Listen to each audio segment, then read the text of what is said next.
So welcome students.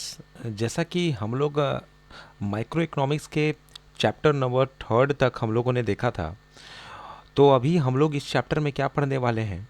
इस chapter में हम लोग 11th क्लास का हमारा अगला स्टैटिस्टिक्स का जो चैप्टर है, उस चैप्टर्स को हम लोग आज आगे बढ़ाने जा रहे हैं। और ये जो चैप्टर है, इसका हेडिंग क्या है? इसका हेडिंग आपको पता है कि इसका जो हेडिंग है हमारा प्रेजेंटेशन ऑफ डेटा है। ठीक है, क्या है ये? Presentation of data. तो बेसिकली प्रेजेंटेशन ऑफ डेटा है क्या, हम लोग क्या पढ़ेंगे इसमें? तो देखिए, प्रेजेंटेशन ऑफ डाटा, पहले हम लोगों ने क्या किया, पहले हम लोगों ने एक डेटा का रिपोर्ट बनाया। ठीक है, एक डेटा को हम लोगों ने क्या किया, फीड किया। उस फीड में क्या किया, डेटा को हम लोगों ने गैदर्ड किया। उस गैदरिंग के बाद हमने क्या किया, उसको कलेक्शन का नाम दिया, डाटा कलेक्शन का नाम दिया। और उसके बाद क्या किया भाई, कि डाटा कलेक्शन जैसे हुआ उसको प्रॉपर तरीके से हमने ऑर्गेनाइज किया, उसको ऑर्गेनाइज किया। और जब ऑर्गेनाइज कर दिया तो अब भाई क्या है, अब हमको प्रेजेंट करना है उस डाटा को। प्रेजेंटेशन जो है ये बहुत इंपॉर्टेंट फेज़ होता है डेटा को मैनिपुलेट करने का, है ना।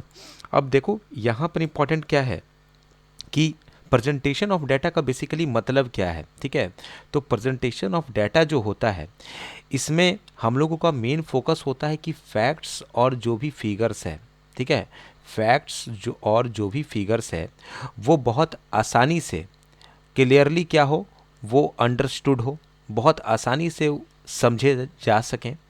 क्योंकि कभी कभी ऐसा होता है कि हमारे पास कोई रिपोर्ट होता है तो वो रिपोर्ट बहुत कॉम्प्लेक्स होता है।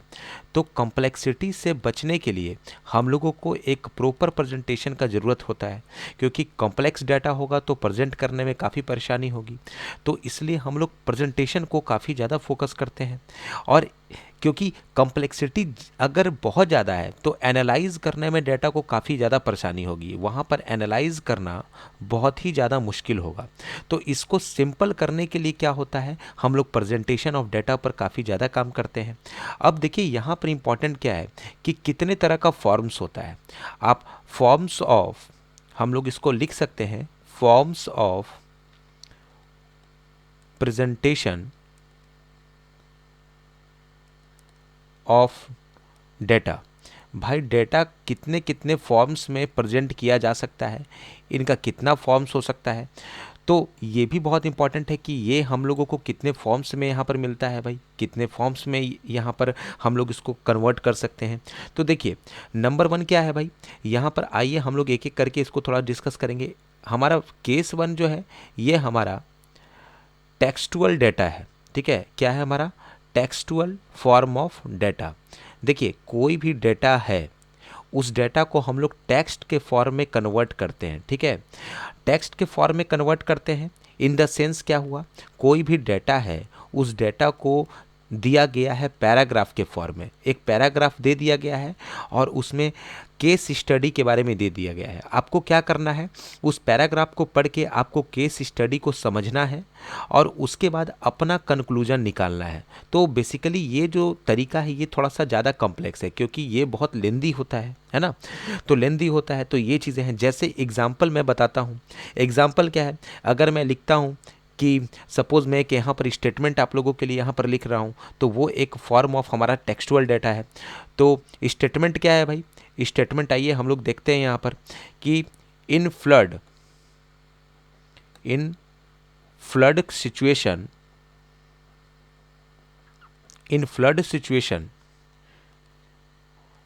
Production, production of kharif crop is nearly 80% and rabi crop nearly 70% affected during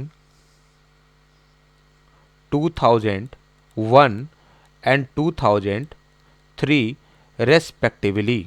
ठीक है, अब सपोज कि ये स्टेटमेंट आपको दे दिया गया है। ठीक है, ये जो स्टेटमेंट है एक टेक्स्ट के फॉर्म में एक दिया हुआ है।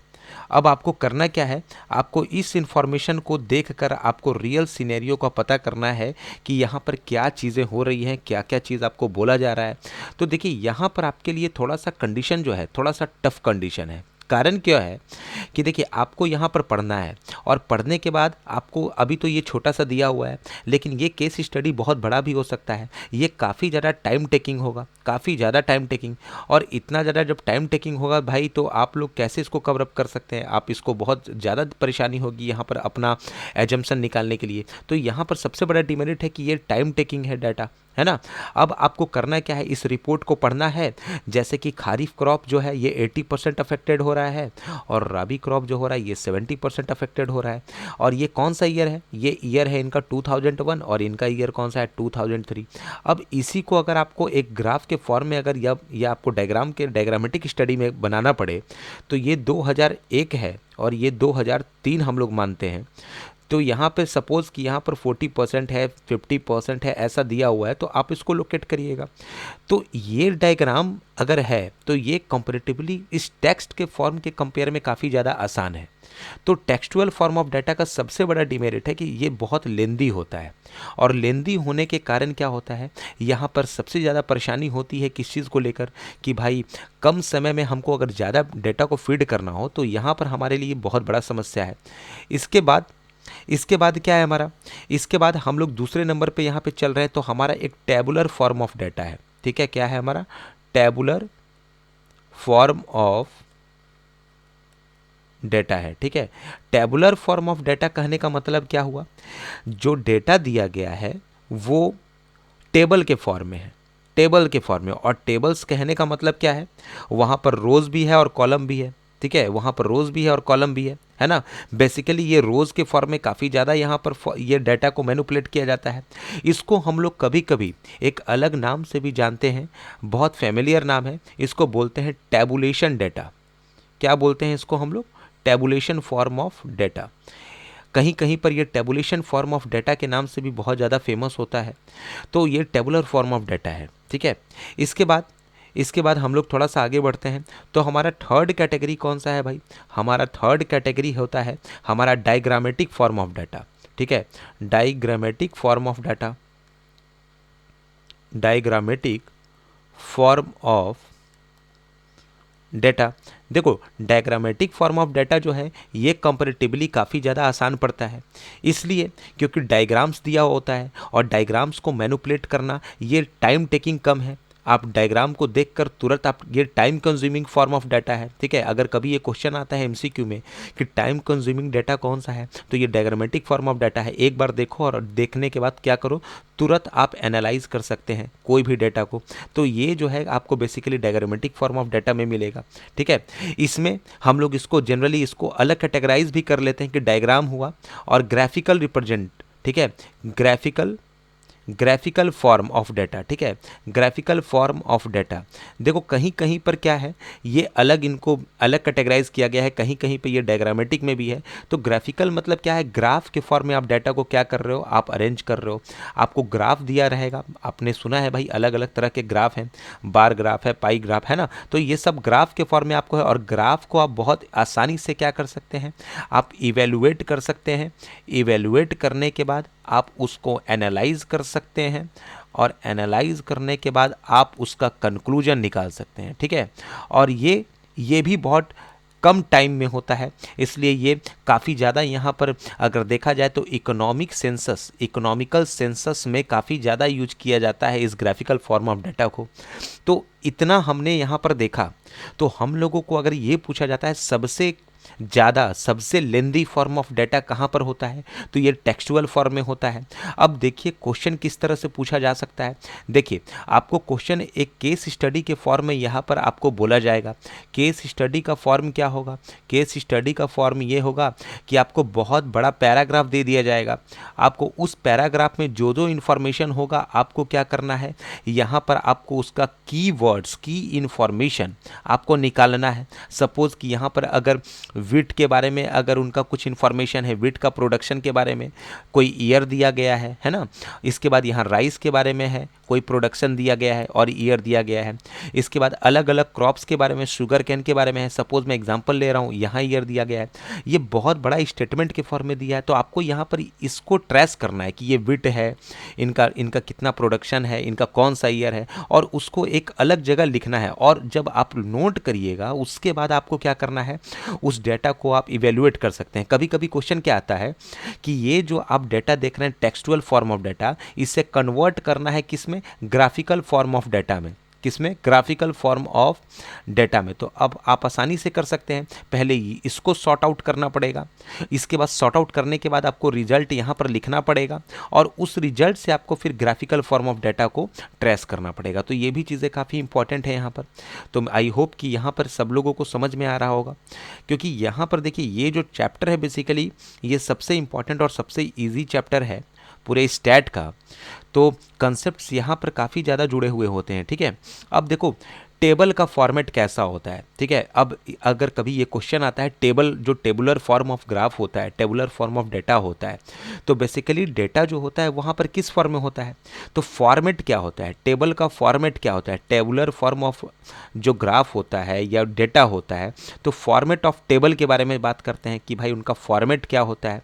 तो टेबल के फॉर्म में अगर कोई भी डेटा है तो सबसे पहले क्या है, इसके पहले आपको ये चीज़ आपको दिमाग में रखना है। यहाँ पर आपको पहला कॉन्सेप्ट यहाँ पे ये दिमाग में रखना है कि टेबुलर फॉर्म ऑफ डेटा में आपको ऊपर में टेबल नंबर दिया रहेगा, ठीक है।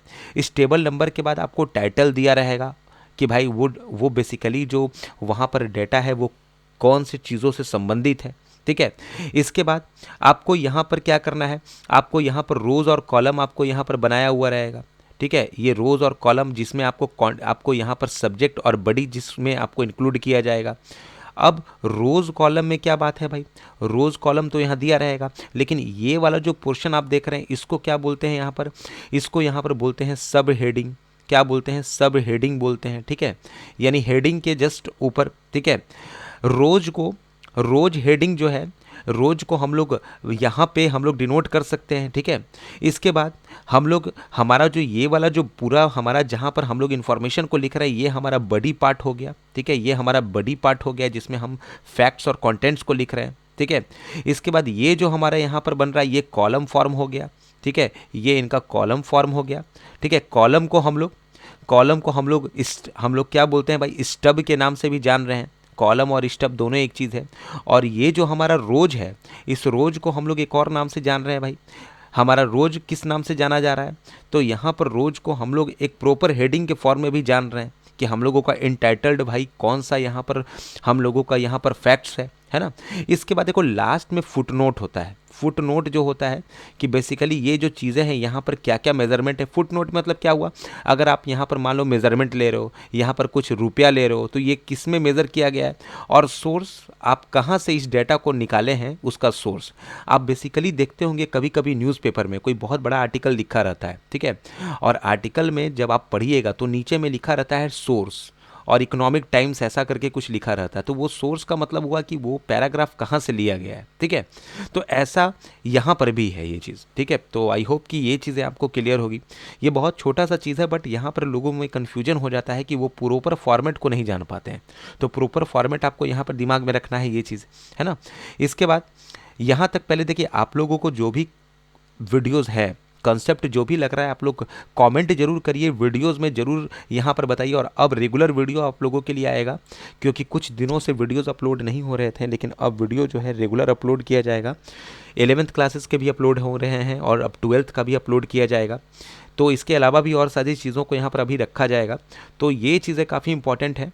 इसके अलावा क्या है, इसके अलावा हम लोग बात करते हैं, हमारा एक बहुत अच्छा यहाँ पर कंसेप्ट है कि भाई डायग्रामेटिक प्रेजेंटेशन के बारे में बात करते हैं, ठीक है। किन चीज़ों के बारे में बात करेंगे कि डायग्रामेटिक प्रेजेंटेशन ऑफ डेटा, ठीक है। डायग्रामेटिक प्रेजेंटेशन ऑफ डेटा को कैसे मैनिपुलेट किया जाए, इनको कैसे समझा जाए, इनको कैसे भाई इनका कैसे निकाला जाए, इनको कैसे इवेल्युएट किया जाए, ठीक है। अभी देखो दो तरह का यहाँ पर कंसेप्ट हम लोग थोड़ा सा सीख रहे हैं, ठीक है। एक क्या हो रहा है, एक हमारा सिंपल, एक सिंपल, जैसे कि हम लोग बार डायग्राम पढ़ते हैं, तो एक बार डायग्राम में हमारा सिंपल कंसेप्ट है, ठीक है, एक सिंपल कंसेप्ट है। और सिंपल में क्या है, एक vertical alignment, vertical form of diagrammatic presentation है, वर्टिकल फॉर्म। और दूसरा क्या है भाई, हॉरिजेंटल। दूसरा क्या है यहाँ पर, हॉरिजेंटल। एक है वर्टिकल और दूसरा है हॉरिजेंटल। और ये दोनों किस में है भाई, ये दोनों एक बार डायग्राम के अंडर में आ रहा है। ये बार डायग्राम है, ठीक है, बार डायग्राम। एक एक करके हम लोग यहाँ डिस्कस करते चलेंगे, एक एक कैटेगरी को पहले। अब देखो क्या है यहाँ पर, वर्टिकल और हॉरिजेंटल, ये किस सेंस में है, किस सेंस में है। देखो अभी मान लो कि ये वर्टिकल के बारे में जब बात करेंगे तो कोई भी आपका यहाँ पर डेटा दिया है, ठीक है। और अब अगर हम बात करते हैं तो यहाँ पर आपको पता है कि ये कुछ डेटा है, यहाँ पर इनका कुछ डेटा है, ठीक है। आप ऐसा बार ग्राफ का इसका डायग्राम आप लोग जानते हैं, आप लोगों ने देखा भी होगा। यहाँ पर कोई ईयर दिया गया है, सपोज ईयर 1 है, ईयर 2 है, ईयर 3 है, कुछ ऐसा ईयर है। यहाँ पर कुछ इनका वैल्यू है, वैल्यू 1 हो गया, वैल्यू 2 हो गया, वैल्यू 3 हो गया, इनका कुछ ऐसा इनका वैल्यू है। तो ये जो फॉर्म आप लोग देख रहे हैं ये एक vertical form of bar graph है, वर्टिकल फॉर्म, ठीक है। दूसरा है horizontal form of bar graph. क्या है ये, जो बेसिकली है यहाँ पर आपको यहाँ पर ये फॉर्म दिया गया है और यहाँ पर आपको इस तरह से देखने को मिलेगा। यहाँ पर आपको जो बार ग्राफ है वो कुछ इस तरह से देखने को मिलेगा। यहाँ पर भी वही है, यहाँ भी वैल्यू है और यहाँ भी वैल्यू है, लेकिन इनका जो पैटर्न है ये थोड़ा सा इन्वर्टेड है। तो इनका ये पैटर्न क्या कहला रहा है, horizontal form of bar graph कह रहा है ना। तो यहाँ तक ये चीज़ इंपॉर्टेंट है। किसी को भी कोई, आई थिंक यहाँ पे अगर कमेंट में ज़रूर से कमेंट करिए कि आप लोगों के लिए वीडियोस कैसा है, और वीडियोस का रिव्यू ज़रूर दीजिए, क्योंकि आप अगर वीडियो का रिव्यू दीजिएगा तो वीडियोस को लगातार फिर अपलोड किया जाएगा। क्योंकि किस तरह का नीड है और किस तरह का टॉपिक्स है ये इंपॉर्टेंट है, ठीक है, ये बहुत इंपॉर्टेंट है। इसके बाद एक और भी चीज़ें हैं कि 11th क्लास का हम लोग अभी कवर अप करेंगे प्रेजेंटेशन ऑफ डाटा, और उसके बाद हम लोग यहाँ पर हम लोग सेंट्रल टेंडेंसीज को भी हम लोग यहाँ पढ़ेंगे। और उतना पढ़ने के बाद हम लोग रिवीजन को यहाँ पर लगा देंगे स्टैट का, और उसके बाद फिर माइक्रो इकोनॉमिक्स का भी रिवीजन चलेगा, और अलग अलग तरह के क्वेश्चन प्रैक्टिसेस को भी हम लोग यहाँ पर कवर अप करेंगे। तो ये चीज़ क्लियर है। इसके बाद हम लोग यहाँ पर थोड़ा सा आगे बढ़ेंगे। इन चीज़ों को देखने के बाद हम लोग थोड़ा सा यहाँ पर एक और भी फॉर्म ऑफ हम लोगों को यहाँ पर बार एग्जाम्पल लेंगे। देखो multiple form of multiple bar graph का जो टाइप होता है। अब मल्टीपल बार ग्राफ क्या है भाई, मल्टीपल बार ग्राफ में हम लोग तो दो टाइप पढ़े, एक हमारा वर्टिकल सिंपल वाला था और एक हॉरिजेंटल था। अब मल्टीपल